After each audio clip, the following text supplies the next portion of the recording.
अगदी अतुलजी, धन्यवाद, तुम्ही सविस्तरपणे बोललात यासाठी.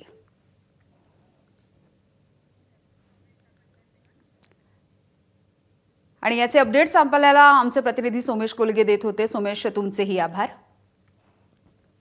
दरम्यान या सगळ्या संदर्भात पृथ्वीराज चव्हाण यांनी प्रतिक्रिया दिली, आपण पाहूया. लोकशाहीच्या दृष्टीने अत्यंत महत्त्वाचा निकाल आहे. त्यामध्ये या एका निवडणुकीपेक्षा जास्त काहीतरी दडलेलं आहे. प्रशांत किशोर हे पहिल्यांदाच निवडणूक लढत होते, ते विजयी झालेले दिसतात. आता पहिल्यांदा मी त्यांचं हार्दिक अभिनंदन करतो आणि या निवडणुकीचा अर्थ आपल्याला अनेक दिवस काढावा लागेल आणि यातून मी जो अर्थ काढतोय तो एकच आहे की आज नरेंद्र मोदी सरकारच्या विरोधामध्ये वातावरण निर्माण झालेलं आहे.